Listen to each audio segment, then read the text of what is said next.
Paper है अक्टूबर नवंबर 2020 का। Variant 1 है यानी P21 है, paper 2। Question number 1, some information about a holiday.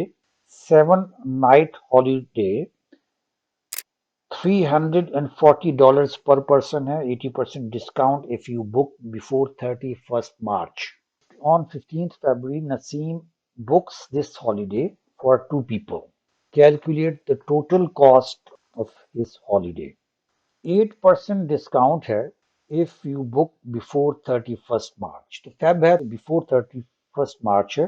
There can be two ways कि 8% आप एंड पे निकाल, एक मेथड तो ये कि 340 का 8% निकाल के 340 में से माइनस कर दें, या आप 92% ऑफ 340 डायरेक्ट निकाल लें। पेपर 2 है, कैलकुलेटर आपके पास है, तो यहाँ पे आप डायरेक्ट में ये भी कर सकते हैं क्योंकि 92 और 100 होता है 0.92। इसको अगर मल्टीप्लाई कर देंगे आप 340 के साथ, दैट विल गिव यू $312.80।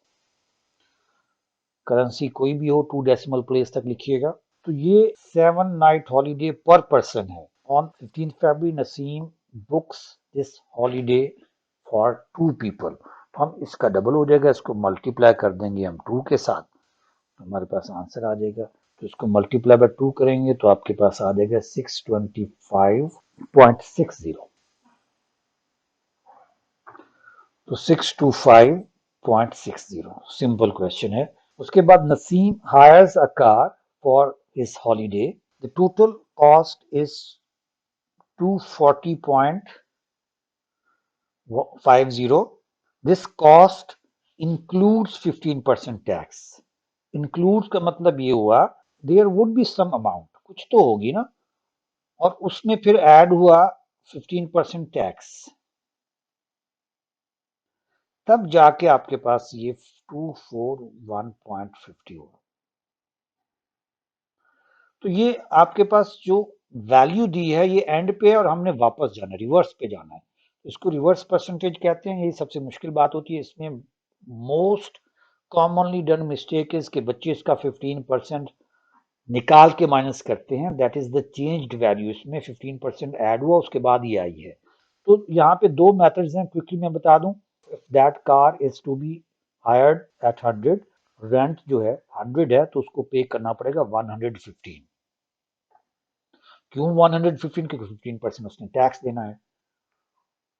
लेकिन टैक्स पे करके उसने 241.50 दिया और हमें पता करना है कि एक्चुअली था क्या। तो क्रॉस मल्टीप्लाई कर दें तो 115 times x is equal to 241.50 multiply by 100 कर दें तो ये आपके पास आ जाएगा x इज इक्वल टू 24150। 100 से जब मल्टीप्लाई कर दें ओवर 115 कैलकुलेटर से निकाल लें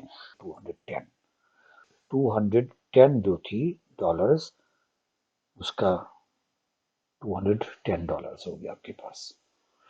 अच्छा, एक मेथड ये है। दूसरा ये है कि हम डायरेक्ट ये भी कर सकते हैं, जितना भी था उसका 115%, 1 में 15% ऐड करें तो 115% बन जाता है हमारे पास, जो भी था इज इक्वल टू 241.50। तो ये आपके पास आ गया 115 over 100, x is equal to this one. तो x is equal to 241.50 multiply by 100 over 115, वही आपके पास आ गया 210। ये चीज आ गई आपके पास, तो ये भी आपके पास 210 आ गया। थर्ड मेथड जो है वो ये हो सकता है जो मैंने ऊपर लिखा है, लेकिन आई विल नॉट रिकमेंड, बहुत बहुत लेंथी मेथड है, तो इसको आप ये इसको भी फॉलो कर सकते हो। x plus 15% of x actually हो ये रहा है, दैट इज इक्वल टू 241.50। तो ये x ओवर 15 ओवर 100x है इज इक्वल टू 241.50। इसका एलसीएम लेंगे तो 100 आ जाएगा। 100x plus 15x is equal to 241.50, और यहाँ पे देखिए ये आ गया 115x over 100 is equal to 241.50। तो ये वही चीज आपके पास आ रही है कि 241 0.50 मल्टीप्लाई बाय 100 ओवर 115, तो आपके पास x आ जाएगा, 210 आएगा, सेम आ रहा है। तो ये 3 अप्रोचेज हैं, आप यूज कर सकते हो, लेकिन you have to keep in your mind कि असल प्रोसेस ये हुआ था, whatever the amount was there उसमें 15% ऐड हुआ, तो आप इसका 15% निकालेंगे तो आंसर गलत आ जाएगा। इसका मोस्टली बच्चे यही करते हैं कि इसका 15% निकाल के 241.50 में से उसको माइनस कर लेते हैं, तो that would be wrong. Reverse percentage है, तो इसमें you have to be careful about this one. Part C is Naseem drives a total of 800 kilometers on holiday. He uses a total of 29.6 liters of fuel. Calculate the average rate of fuel used in liters पर 100 kilometres. अच्छा, पहली बात तो ये कि ये rate का question है, पहले परसेंटेजेस के थे, अब रेट आ गया। इसको भी अगर आप रेशो मेथड से कर लें तो मेरा ख्याल में इजियर हो जाएगा। रेशो मेथड क्या होगा, किलोमीटर और लीटर्स को ले लेते हैं ना। अगर 800 किलोमीटर्स हैं तो 29.6 लीटर्स लगे, हमने देखना है कि 100 में कितने लगेंगे। एक मेथड ये भी हो सकता है, दूसरी ये बात है कि देखिए बेटा ये 100 है, 100 इज 1/8 पार्ट ऑफ 800। एक तो बहुत सिंपल, अगर आप कॉमन सेंस यूज करें, अगर मैं इसको भी 8 से डिवाइड कर दूं और इसको भी 8 से डिवाइड कर दूं तो 100 किलोमीटर्स की पता चल जाएगा, which is 29.6 divided by 8। Distance 1/8 होगा तो पेट्रोल भी 1/8 हो जाएगा। ये कॉमन सेंस वाली बात है। तो अगर आप 29.6 को 8 से आप डिवाइड करेंगे तो आपका आंसर आ जाएगा 3.7 लीटर्स। उन्हें लीटर्स पर 100 किलोमीटर्स भी खुद लिखा हुआ है, आपको लिखना है। अगर नहीं ये बात समझ में आ रही, if you can digest this one, तो क्रॉस मल्टीप्लाई कर दें। 800x is equal to 29.6 into 100, तो x is equal to 29.6 times 100 over 800, तो वही चीज आपके पास देखिए आ गई, 8 से डिवाइड हो गया और आपके पास 3.7 ही आ गया। Last part of this question is, that is money exchange. Naseem changes $450 to euros for his holidays. The exchange rate between dollars and euros is $1 is equal to 0.82 euros. On holiday, he spends $297. Naseem changes remaining money back to dollars when he returns home. The exchange rate now is $1 is equal to 0.80 euros. Work out how many dollars he receives. Money exchange देखिए, पहले percentages का question था, rate हो गया और फिर money exchange आ गया। तो इस तरह के क्वेश्चन, आपका एक क्वेश्चन पक्का क्वेश्चन है जिसमें परसेंटेजेस, रेट, ये सब चीजों में से कोई 2 3 4 चीजें इन्वॉल्व कर सकता है। $1 जो है that is equal to 0.82 euros. तो उसने कहा कि जी Naseem changes $450 to the euros, तो रेट है आपके पास 1 का है, तो 450 को अगर हम मल्टीप्लाई कर दें 0.82 के साथ तो हमारे पास नंबर ऑफ यूरोज आ जाएंगे। तो 450 multiply by 0.82, that gives you 369. He got 369 euros. On holidays, he spends 297 euros. So if we will subtract this, he is left with 72 euros. Naseem changes the remaining money back to dollars when he returns home. But the exchange rate has changed. Now it is $1 is equal to 0.80 euros. अगर आपको कोई चीज confuse करती है तो you can simply use ratio method की, dollar और euros की हम बात कर रहे हैं, तो $1 जो है वो 0.80 है और 72 यूरोज कितने डॉलर्स होंगे, क्रॉस मल्टीप्लाई कर दें तो that will become 0.80x is equal to 1 times 72 is 72, x is equal to 72 over 0.80। तो अगर आप ये देखें तो ये आपके पास आ जाएगा 72 खैर कैलकुलेटर से आप इसको कैलकुलेट कर सकते हो, लेकिन इसको हम इवन मैनुअली भी कर सकते हैं। ये 80 हो गया, 8 9 72, तो $90 उसको मिल जाएंगे। Question 2, statistics cumulative frequency curve. Part A is the cumulative frequency diagram shows the masses in grams of 60 potatoes of variety A. Use the diagram to estimate the median. Estimate का वर्ड ग्राफ्स में use होगा क्योंकि यहाँ human factor हमेशा mind में होता है। Median कैसे फाइंड करते हैं? 60 पोटैटोज टोटल हैं, सैंपल का जो साइज है वो 60 है, तो मीडियन के लिए 60 का 50% विच इज 30। अब 30 इज नॉट योर आंसर, वो गाइड है आंसर फाइंड करने के लिए। That will be on the Y axis, Y axis से you have to go to the X axis. तो ये आपके पास ये आ रहा है, देखिए 5 स्मॉल बॉक्सेस रिप्रेजेंट 10, तो ईच 2 का हो गया आपके पास, दैट वुड बी 188। आपने आंसर उसमें से देखना था 188। तो मीडियन फाइंड करने के लिए 50% ऑफ जो आपकी सम ऑफ द फ्रीक्वेंसीज है, ये आपकी y की value, this is y value, और आंसर क्या लिखना है? Corresponding x axis value. तो ये y एक्सिस मेरा मतलब था, y एक्सिस वैल्यू। ठीक हो गया। इंटर क्वार्टल रेंज के लिए we need to have two values, यही बिल्कुल सेम ऐसे ही है, और वो टू वैल्यूज कौन सी होंगी? It is quartile, inter quartile means in between the quartile, inter quartile range. तो इंटर क्वार्टाइल के लिए हमें अपर क्वार्टाइल चाहिए होती है और लोअर क्वार्टाइल चाहिए होती है, ये दो वैल्यूज चाहिए होती है। Range, you know how to find range, ये दो extreme values of inter quartile हैं, तो आपने अपर क्वार्टाइल में से लोअर क्वार्टाइल को माइनस करना है, तो इंटर क्वार्टाइल रेंज आ जाएगी। 3 परसेंटाइल्स हैं जिनके स्पेशल नेम है, अदरवाइज 80th परसेंटाइल है तो भी इसी तरह फाइंड करेंगे, लेकिन आप 80% निकाल के टोटल का फिर उसके सामने देखेंगे। जो क्वार्टाइल्स हैं वो क्वार्टर से रेलिवेंट है। लोअर क्वार्टाइल 25%, जिसका हमने यहाँ 50% निकाला था, और ये वैल्यूज क्या होंगी? y की वैल्यूज होंगी। आंसर्स क्या होती है? वो x एक्सिस की वैल्यूज होती हैं। तो लोअर क्वार्टाइल कहां पे होता है? दैट इज एट 25%, और अपर क्वार्टाइल कहां पे होता है? 75%। अब आप खुद देखो ना, वो 1 क्वार्टर है, वो 3 क्वार्टर है, तो आपने मीडियन निकाला 50%, वो 30 था, तो 30 का हाफ क्वार्टर हो जाएगा ना, विच इज 15, और 15 को 3 से मल्टीप्लाई कर दे, हमेशा ऐसे होगा, हाफ का हाफ लेंगे तो लोअर क्वार्टाइल आएगा, लोअर क्वार्टाइल की y एक्सिस की वैल्यू आएगी, तो 15 हो गया ना यहाँ पे, और उस लोअर क्वार्टाइल की वैल्यू y वैल्यू को 3 से मल्टीप्लाई करेंगे तो आपके पास अपर क्वार्टाइल की y वैल्यू आ जाएगी।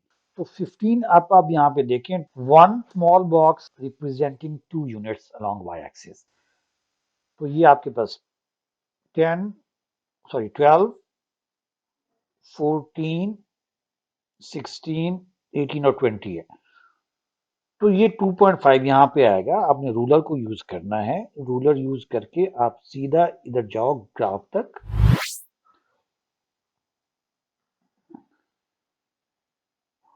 और ये यहाँ पे मुझे तो 170 लग रहा है, तो लोअर क्वार्टाइल तो 170 है।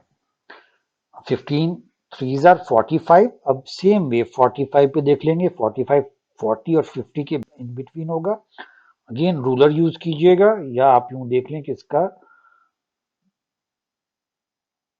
सेकंड और थर्ड के बीच वाला है, तो यहाँ पे देखें क्या वैल्यूज बनती है, तो यहाँ पे हमारे पास ये वैल्यू यहाँ पे आ रहा है तकरीबन, और that is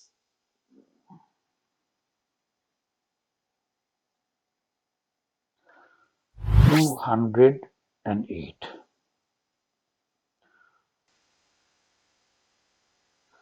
and inter quartile range क्या होती है? अपर क्वार्टाइल माइनस लोअर क्वार्टाइल, तो ये 208 माइनस 170, तो ये आपके पास 38 आ जाएगी ना, that is 38 grams. Potatoes with mass greater than 220 grams, they are sold as baking potatoes.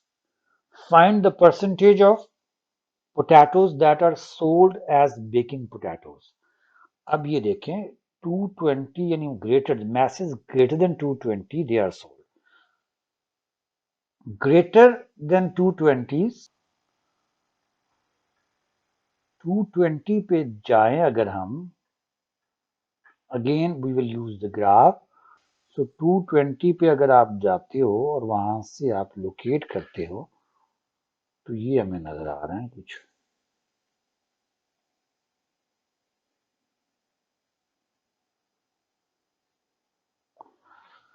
तो ये 52 है। अब एक बात यहाँ पे जो ट्रिकी है और where the students commonly make the mistakes, this 52 is not our answer. This 52 represents the number of potatoes which are less than 220 grams. हमें more than देखे ना, उसने कहा greater than 220 grams, greater than 220 grams उसके बाद वाली की बात हो रही है ना। तो ये आपके पास 52 से लेके 60 तक सिर्फ आपके पास 8 बनते हैं, ये ग्रेटर देन वाले हैं। तो कितनी परसेंटेज होगी? तो 8 आउट ऑफ 60 मल्टीप्लाई बाय 100%। 8 को डिवाइड कर दें 0.6 के साथ, या 8 को डिवाइड करें 60 के साथ, मल्टीप्लाई बाय 100 कर दें 13.3। यहां पे लिख दें 13.333। During the calculation show more than 3 significant figures. Third part is the mass of 60 potatoes of variety B are also measured. For variety B, the median is 175. वहां से भी 60 नंबर ऑफ पोटैटो सेम है, तो उसका median 175 है और inter quartile range 30 grams है। इसका इंटर क्वार्टाइल रेंज 38 है। Kelly wants to buy potatoes that are more consistent in the mass. Should she choose variety A or variety B? Explain how you decide. Interquartile range, पहले median को देखिए। Median जो है 175 और उसका median है 188। अब मीडियन 188 है, उसका 175 है, तो मीडियन तो उसका ठीक है, बेहतर है ए का। लेकिन यहां उसका फोकस है कंसिस्टेंट। कंसिस्टेंट का मतलब क्या होता है? If you have chosen 60 potatoes, the range between their masses should be less, तो वो इंटर क्वार्टाइल रेंज होगी, दैट विल डिसाइड। तो इसकी 30 है, उसकी 38, 25 से 75 50 है ना, तो 50% जो है उनमें रेंज क्या है, यहाँ पे है 38 रेंज है ए के लिए, और इसकी रेंज 30 है। तो बी बेहतर हो गया ना, बी ज्यादा बेहतर से मुराद इन सेंस ऑफ कंसिस्टेंट। तो inter quartile range is less, is lesser कह दें, दोनों को कंपेयर करें, मतलब उसके जो वेट है उनका डिफरेंस 38 है और इसका 30 है, तो कम हुआ ना ये, तो उनका रेंज जो है आपस में कम हुआ, तो उनका मतलब है कि चेंजेस जो है वो कम हुई उनके मैथ्स के बीच में। तो बी होगा, और ये हम डिसाइड करेंगे इंटर क्वार्टाइल रेंज जो है उसके ऊपर बेस करेगा, मीडियन पे नहीं करेगा, क्योंकि इस वक्त कंसर्न नहीं है। Part B is the table shows the masses m grams of 120 potatoes of variety C. The data is represented by frequency table, or frequency table is of what type? Grouped data है। So calculate the mean mass. पक्का पक्का question है exam के point of view से, 99% chances होते हैं कि आता है। टू फाइंड द मीन मास, सुन लें ये क्वेश्चन आएगा आएगा। और मीन मास कैसे फाइंड करते हैं? when the data is given in the group data form in a frequency table, दो काम आपने करने हैं। पहला काम तो ये करना है, you will take mid values, क्योंकि यहाँ पे आपके पास ग्रुप्स में डेटा गिवन है, तो इंडिविजुअल जो इंफॉर्मेशन है दैट हैज बीन लॉस्ट। ये एक ड्रॉबैक होता है कि जब हम, यानी अब देखिए फर्स्ट जो 10 पोटैटोज हैं, they have the masses between 80 and less than 100। तो 80 और 100 के बीच में 80 भी हो सकता है और 99 भी हो सकता है, मैथ्स उसका 99.9 भी हो सकता है। सो इट मीन्स हम इंफॉर्मेशन जो है उसको इंडिविजुअली तो ले नहीं सकते, व्हाट यू थिंक 80 to 100 में कौन सा नंबर लें जो कि आप इसको रिप्रेजेंट करे इस ग्रुप को?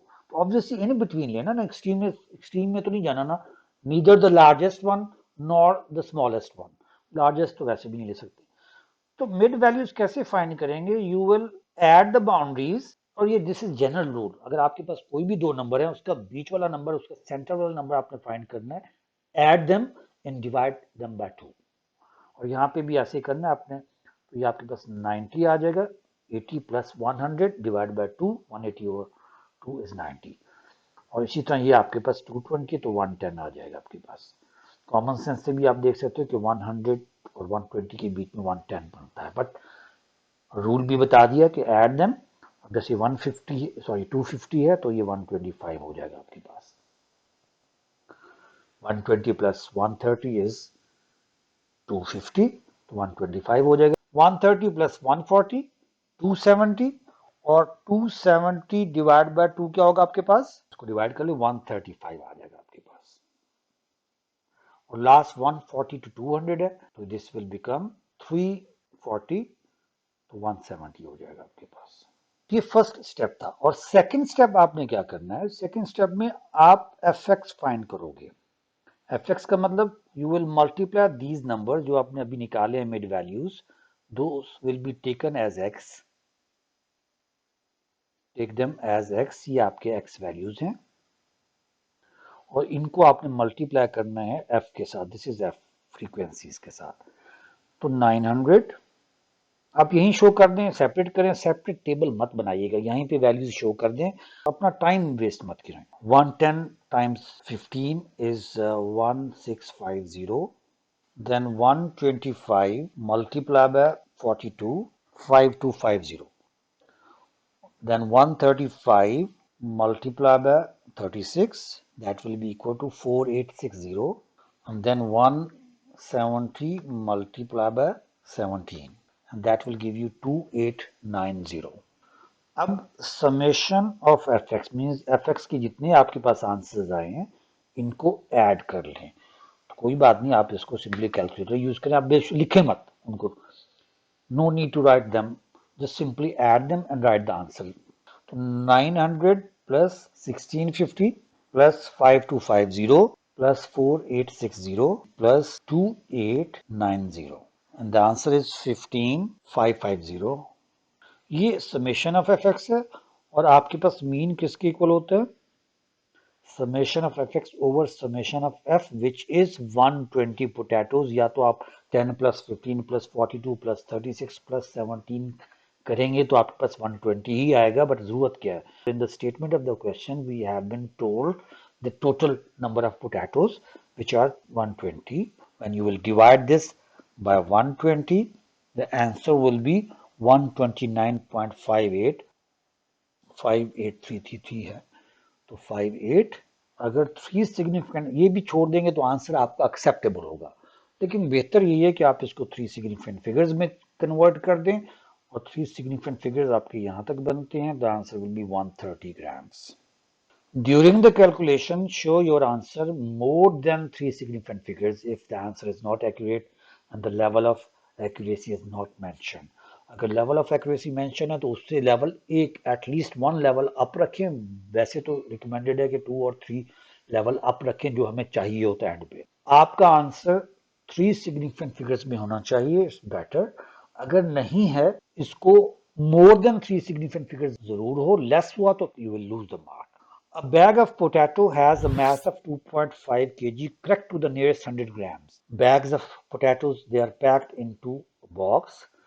The mass of the box is 600 grams, correct to the nearest 10 grams. Calculate the upper bound of the total mass in kilograms of the box containing 10 of these bags. Upper bound, lower bound की बात है। Upper bound और lower bound में ये जो correct to the nearest के बाद ये जो अमाउंट है का हाफ ऐड करने से अपर बाउंड आ जाती है, माइनस करने से लोअर बाउंड आ जाती है।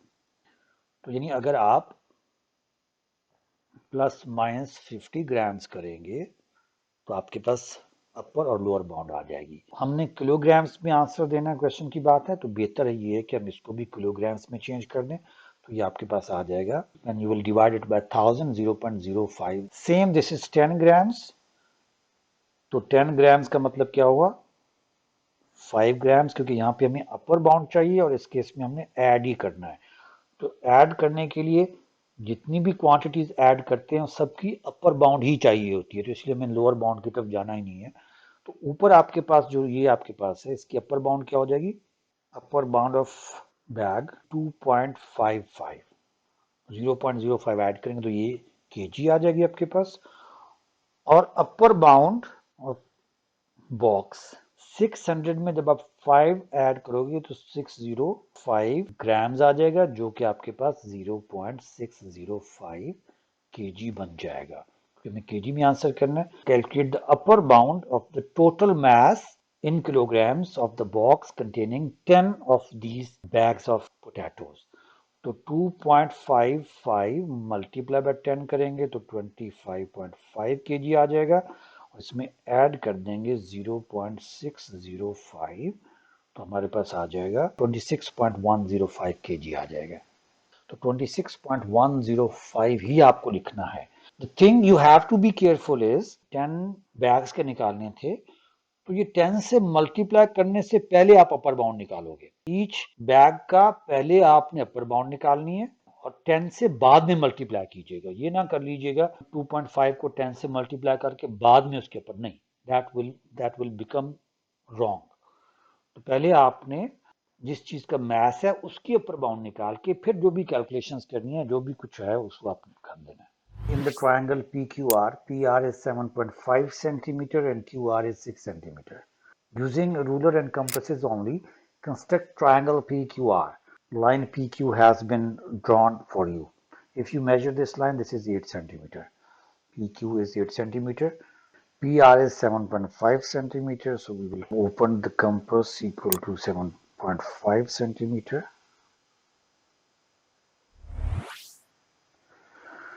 Since PR is 7.5, so taking P as center, we will draw an arc.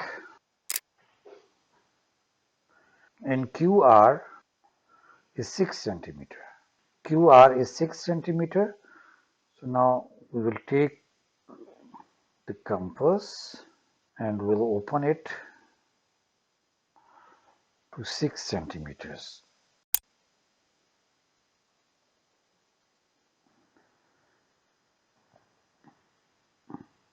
And by taking Q as center,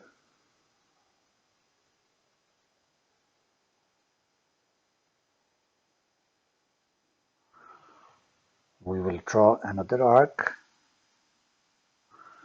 So their point of intersection will be R. By using ruler, you can join P and R, and then Q and R. This is 6 centimeter, and this is 7.5 centimeter.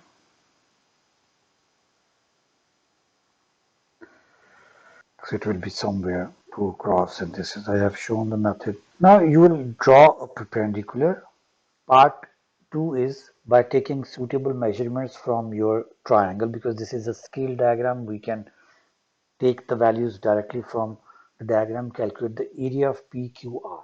And what I think is the most appropriate, that is, if we draw a perpendicular, this height looks 5.3, half times 5.3 times 8, which is equal to 21.2 centimeters square.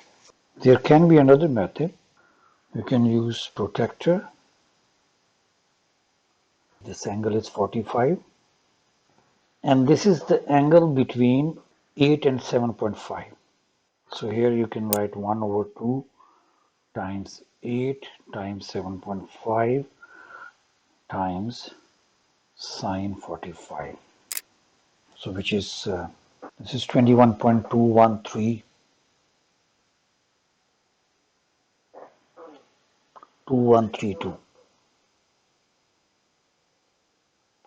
Same answer we are getting. Third approach can be you can measure this angle. We know this is 6 centimeter, and you can find by that way as well. B part of question number 3 is the diagram shows two triangles. AB is 9.7 centimeter, BC is 6.4 centimeter, CD is 3.8 centimeter, and AC is 5.3 centimeter. Angle ADC is 63. Calculate angle DAC. So we have to find the angle DAC. We have to find this angle. Here you can see the two triangles are not right angle triangles. Any one of these triangles are not right angle triangles. So if there is no right angle triangle, either sine rule or the cosine rule will be used. In this case, two sides are given, one angle is given, one angle is to be found. So two angles and two sides involved in sine rule. And what is sine rule? 3.8 over sine of the opposite angle will be equal to 5.3 divided by sine of 63. So applying sine rule, 5.3 over sine 63, that is equal to 3.8 over sine DAC. By cross multiplying 5.3 sine DAC is equal to 3.8 times sine 63. So sine DAC is equal to 3.8 times sine 63 over 5.3. So multiplying 3.8 by sine 63 and divided by 5.3, that gives 0.638834866. Keeping the answer displayed on the calculator, press shift sign and then ans key. So that exact value of the answer will be taken by the calculator is equal to 39.704. So DAC is equal to 39.70499. During the calculation show more than three significant figures. Finally, the answer is 39.7 degrees. In the second part, calculate angle ABC. We have to find this angle. Now in this triangle, the second one, the triangle ABC, three sides are given and one angle is to be found. If three sides and one angle is involved, cosine rule is to be used. What is cosine rule? Whatever the angle is here involved, the side opposite to that, the square of that, will be equal to sum of square of other two sides, then minus 2 times the product of other two sides, so 6.4, 9.7, the same numbers whose square we have taken, and then multiply by yes, with it cos ABC. Take this term, this is a single term, that will be taken as single term, and that is minus 2 times 6.4 times 9.7 times cos ABC. Take this as a single term, that is a single entity. Take it to the left side. It is minus, it will become plus 2 times 6.4 times 9.7 times cos ABC, which is equal to 6.4 square plus 9.7 square, and shift this to other side, 5.3 square. So now cos ABC is equal to 6.4 square plus 9.7 square minus 5.3 square divided by 2 times 6.4 times 9.7. First you find 6.4 square plus 9.7 square minus 5.3 square, that is equal to 106.96, and divided by simplified numerator and denominator first. 2 times 6.4 times 9.7, that is 124.16. So ABC will be cos inverse. I will recommend you simplify numerator and denominator separately first if you are not expert in using calculators. So please do this, otherwise many chances of board math mistake happening. So cos inverse 106.96 divided by 124.16, and that is 0.8614614690. Keeping this answer displayed on your calculator, press shift cos and then ans, gives you the answer 30.5180. So in the answer, the angles in degrees, they are given up to one decimal place, so that will be 30.5. The answer more than three significant figures, it will be acceptable, but don't keep it less than three significant figures. Cosine का या sign का question आएगा ही आएगा exams के अंदर, इनमें से एक तो लाजमी आएगा, दोनों भी आ सकते हैं एज ये है। कुछ राइट एंगल ट्रायंगल से भी क्वेश्चंस आ सकते हैं, एंगल ऑफ एलिवेशन ट्रिग्नोमेट्री में से ये साइन या कोसाइन में से एक तो लाजमी आएगा, दोनों भी आ सकते हैं।